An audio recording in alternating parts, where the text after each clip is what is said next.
जी प्रणाम। आओ, तुमने आने में बहुत देर कर दी।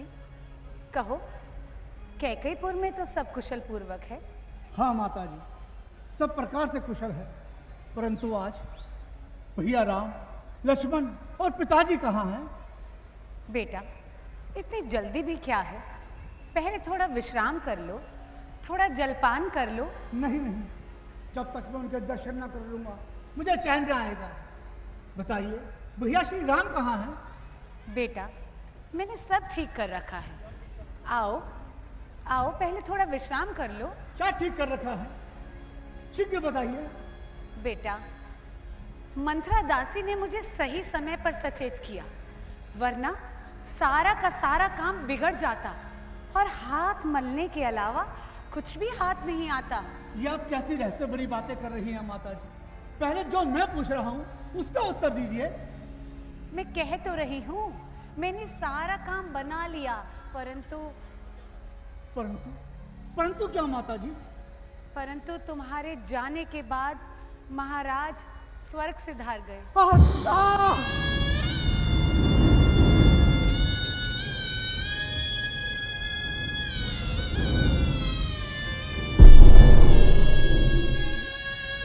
न पायो देखो तो है नाथ न राम तो मोहि। पिताजी, आप तो अंतिम समय जाते हो, मुझे भैया राम के हाथों सौंप कर भी नहीं गए। हे विधाता, हे विधाता, ये तूने कैसा दुर्दिन दिखाया कि मैं अंतिम बार पिताजी के दर्शन भी ना करने पाया। करेगा कौन अब संसार में यूं ममता मेरी, खबर अब कौन लेगा आपके पीछे पिता मेरी। उठो बेटा, जीना मरना तो सब विधाता के अधिकार में है। परंतु माताजी, पिताजी ने प्राण कैसे त्यागे? कुछ रोग हो गया था? नहीं, राम के वियोग में कुछ पागल से हो गए थे। बस राम राम रटते रटते स्वर्ग से धार गए। राम का वियोग? राम कहाँ चले गए थे? राम का वन जाना ही तो उनकी मृत्यु का कारण बना बेटा। राम का वन जाना? ये अब कैसी बातें कर रही हैं माता जी? बेटा, महाराज ने मुझे 2 वरदान दिए थे। जब महाराज तुम्हारा अधिकार छीनकर अयोध्या का राज्य राम को देने लगे, तो मैंने मंथरा की बात जानकर और सुअवसर पाकर वो 2 वरदान मांग ली। पहले में तुम्हारे लिए राजतिलक और दूसरे में राम के लिए 14 वर्षों का वनवास।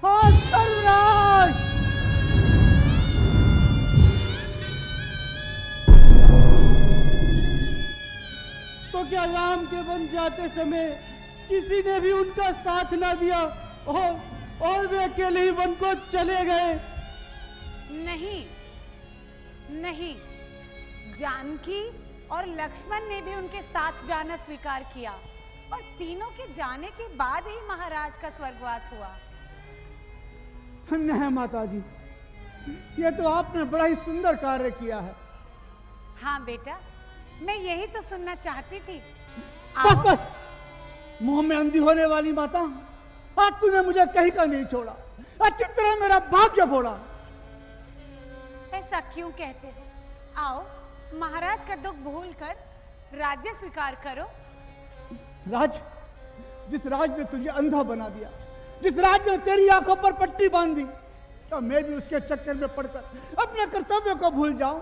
मुझे तो राज तेरा पापिन विष के बराबर है। जिसे तू राज कहती है वह कंकड़ और पत्थर है। बेटा, राज्य की ऐसी आदर करते हैं? तू इस भलाई को नहीं, सन्नाई को भलाई जानती हो? जड़ को काटकर पत्तों को सींचना भी भलाई है। कमीन को जल से अलग करना भलाई है। पिलाया विष मुझे अच्छा, किया है प्यार ये तूने, लगाया घाव पर मेरे गरम अंगार ये तूने। विरह का तीर छाती से किया है पार ये तूने, उजाड़ा मुझको दुनिया से, किया उपकार ये तूने। मैं समझा, खूब समझा। आज तेरी प्रीति ना की? कहां से हाय सीखी है ये तूने रीति नागिन की? मेरी भलाई का ये बदला देते हो भरत? भलाई? इस अन्याय को भलाई कहती हो? तुम क्यों नहीं जानते भरत, तुम क्यों नहीं समझते भरत कि सिर्फ तुम्हारे लिए कितनी कठिनाई से मैंने महाराज से ये 2 वरदान पाए थे। वरदान? ऐसे वरदान मांगते समय तेरी जिह्वा क्यों ना घुल गई, तेरे मुख में कीड़े क्यों ना पड़ गए? शायद तुझे तनिक भी पीड़ा नहीं हुई। हंस वंश दशरथ जनक, राम लखन से भाई, जननी को जननी बही, विजित कछ ना बसाई। हे कुमति रखने वाली माता, रघुकुल की जड़ों को काटकर मुझे राज्य करने के लिए कहती हो। भैया राम, लक्ष्मण, माता जानकी को वनों में भेजकर मुझे राज्य करने के लिए कहती हो। जिस समय तेरे हृदय में यह विचार आया तो इस समय तेरे हृदय के टुकड़े टुकड़े क्यों ना हो गए, तेरी जिह्वा क्यों ना गिल गई? वरदान मांगते समय तेरे मुख में कीड़े क्यों ना पड़ गए?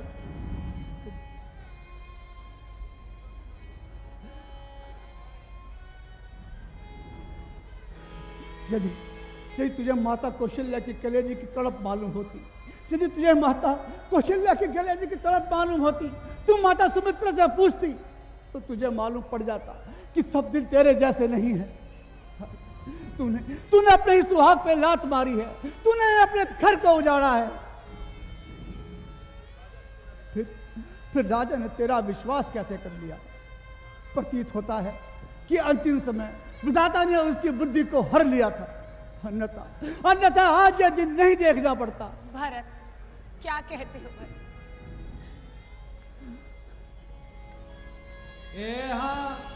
ते अवसर कुबड़ी ते आई, पदन विभूषण विविध बनाई, पदन विभूषण विविध बनाई।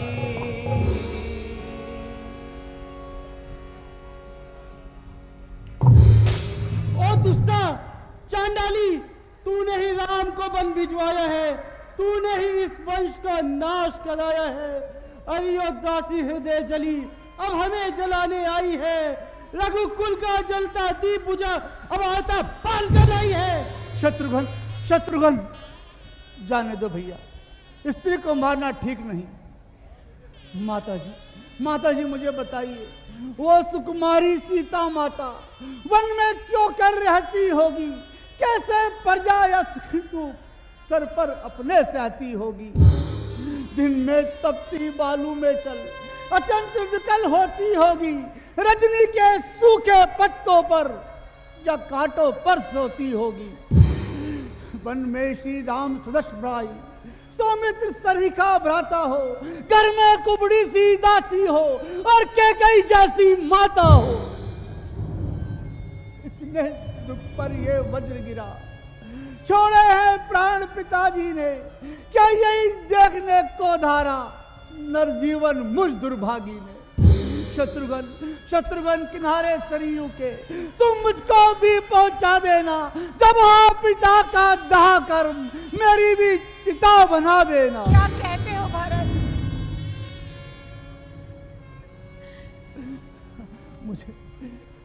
मुझे नर्क में रहना स्वीकार है, परंतु तुझे अपनी माता कहना स्वीकार नहीं है। शत्रुघ्न मुझे पूर्ण रूप से ज्ञात हो गया, यह कोई मानवी नहीं है, यह मेरी माता नहीं है, यह कोई भयंकर राक्षसी है। यदि तू स्त्री ना होती तो आज मैं तेरे टुकड़े टुकड़े कर देता।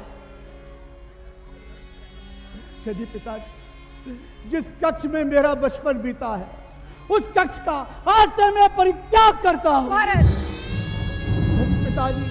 पिताजी स्वर्गलोक में मेरी आवाज सुन रहे हैं तो आज भरत कैकेयी का माता के रूप में परित्याग करता है, परित्याग करता है। हो गया होना लिखा था, जो हमारे भाग्य में राम का सेवक चला, अब राम के अनुराग में भैया राम, भैया राम, भैया राम, भैया राम।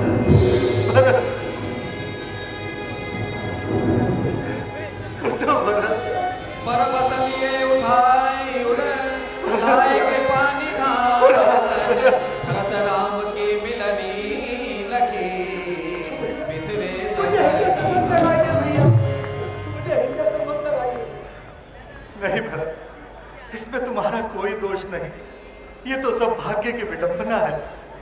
नहीं भैया, नीच बुद्धि वाली के गए थे, ऐसी कुटिलता की है इससे आपको वनों में आना पड़ा। नहीं भरत, मेरी माता केकई के लिए ऐसे अपशब्द तुम्हारे मुख से उचित नहीं लगते भरत, नहीं लगते। भैया लक्ष्मण, मैं प्रणाम के योग्य नहीं।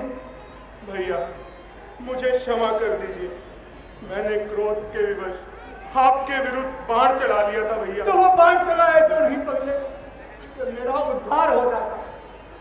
भरत, अयोध्या में सब कुशल से तो है, माता पिता गुरु सब कुशल से तो है ना भैया? भैया, आपके वन में जाने के पश्चात पिताजी का स्वर्गवास हो गया।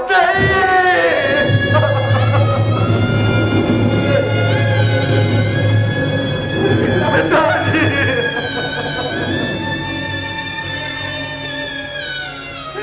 हे विधाता, हे विधाता, मैंने ऐसा कौन सा अपराध किया था जो अंतिम समय में अपने पिता के दर्शन तक न कर पाया, दर्शन तक न कर पाया। भैया, आपके देने के लिए गुरुजन, माताएं और प्रजाजन आए हैं। गुरुदेव,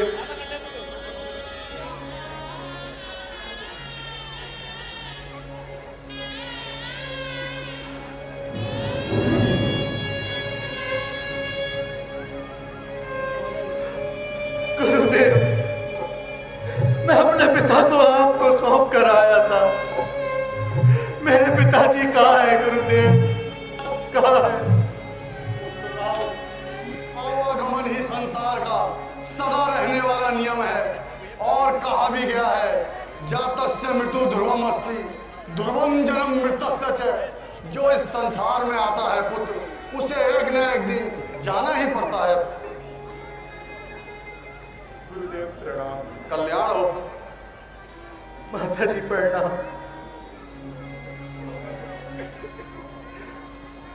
माता जी प्रणाम। माता जी, मेरे पिताजी नहीं रहे, अब मुझे केवल आपकी ममता का सहारा है। बेटा राम, मुझे क्षमा कर दो, ये सब मैंने ही किया है। नहीं मातेश्वरी, ये तो सब काल का चक्र है, इसमें आपका कोई दोष नहीं, कोई दोष नहीं। प्रणाम माता जी। आइए।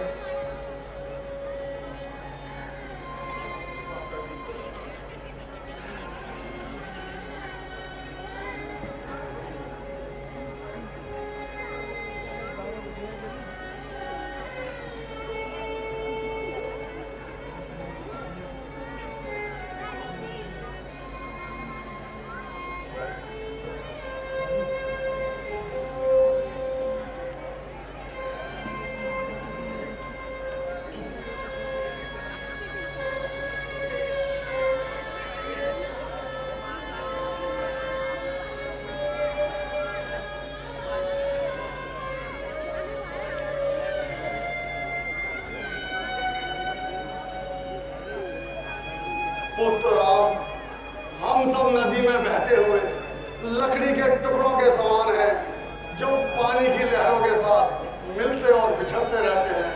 इसलिए दुख का त्याग कर पिता के लिए तर्पण करें। पवित्र मंदाग्नि के तट पर पिता के लिए तर्पण करो पुत्र। जो आज्ञा गुरुदेव।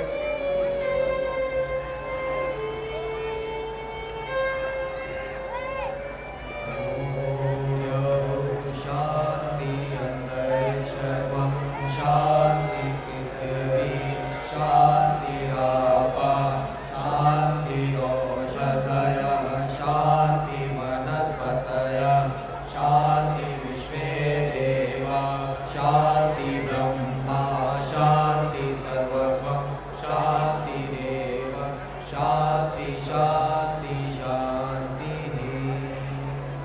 पिताजी, आप जिस लोक में भी है, मेरा प्रणाम स्वीकार कीजिए।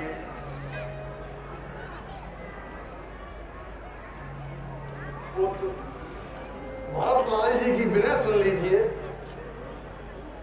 हे रघुनंदन, रघुकुल भूषण, रघुपति, रघुनायक, रघुराई, छोटे भाई आरती गई है ये वहां बड़े भाई। माता से जो अन्याय हुआ उसका है पश्चाताप तुझे, खाए जाता है दिन पे दिन ये पाप और संताप तुम्हें। यदि उनके जन्म सुधरने का कुछ साधन हो सकता है तो वो ये है करुणानिधि का करुणा जल मल हो सकता है। सीता माता सहित सौमित्र अवध में राज करे, मैं और शत्रुघ्न दोनों भाई वन में रहने का काज करे। पर ये अनर्थ पर है अनर्थ, बेमौत का मध्यवर्ती है, करनी है राजा रानी की, हर उसका प्रजा भोगती है।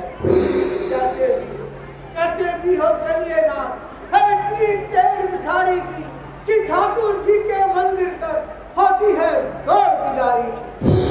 हे भरत, तुमने जो कुछ कहा है बहुत सुंदर कहा है, परंतु हम तो माता पिता की आज्ञा का पालन करने के लिए वनों में आए।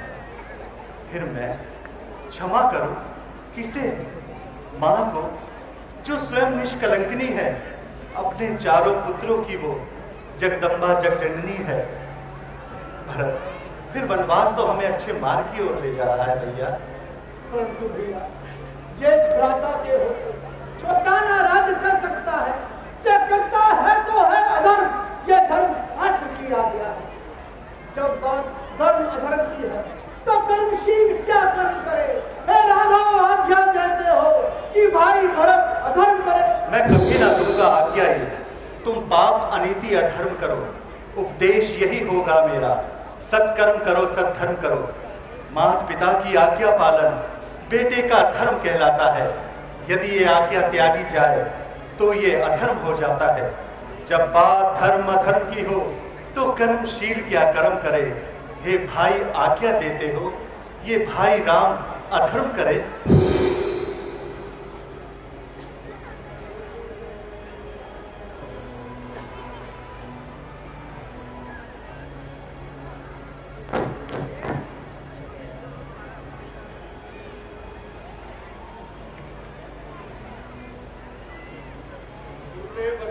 श्री रघुनंदन के चरणों में दूत का प्रणाम स्वीकार हो।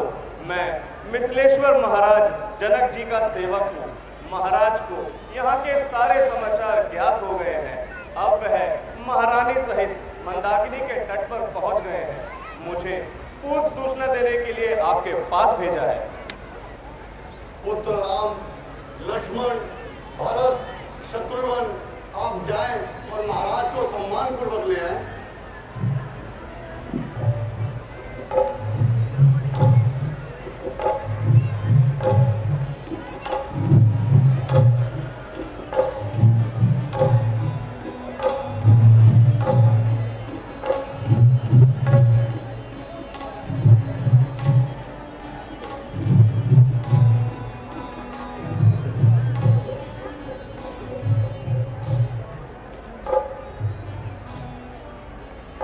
गुरुदेव के चरणों में जनक का प्रणाम।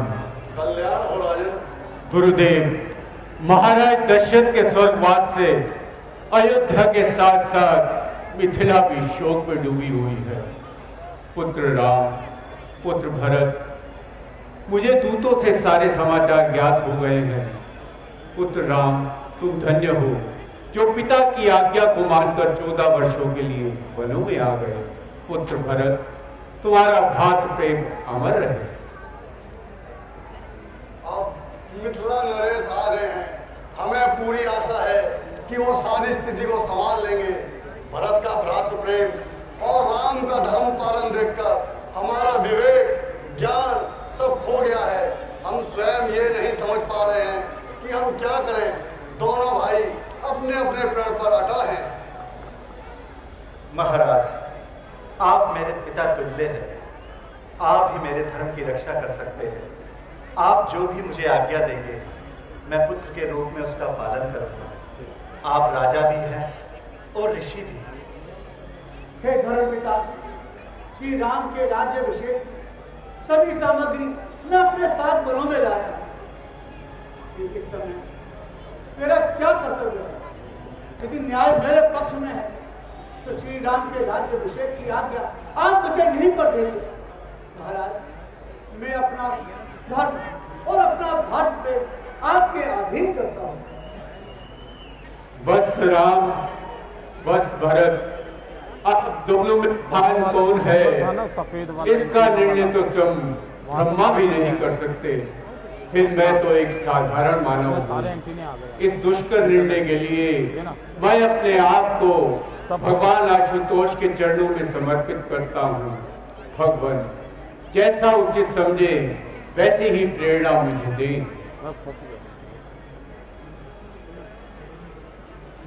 राम, धर्म पर तुम्हारी दृढ़ता को देखकर आज स्वर्ग के देवता भी नतमस्तक हो रहे हैं।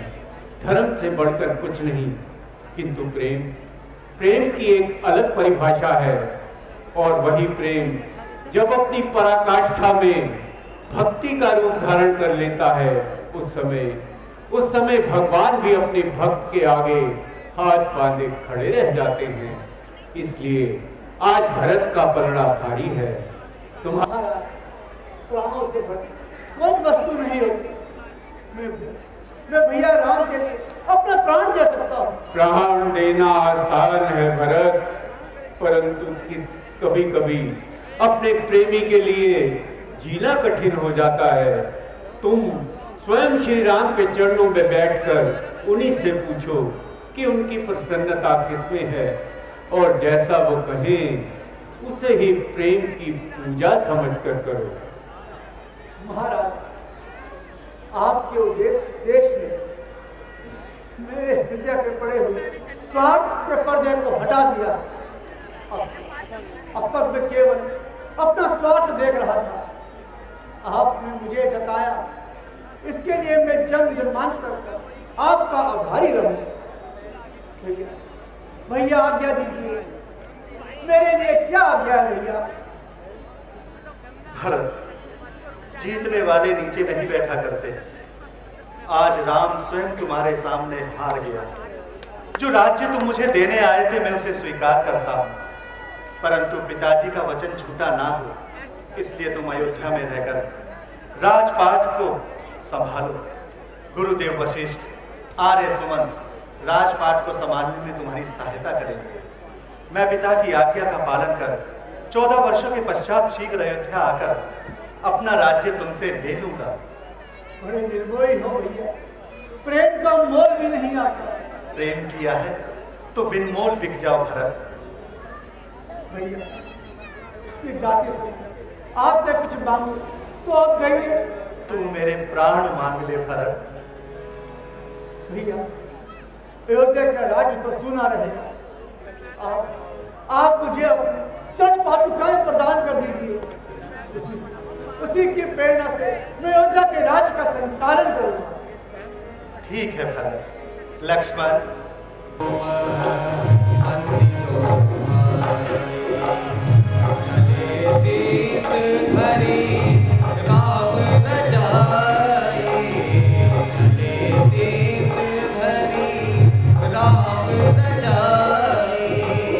प्रभु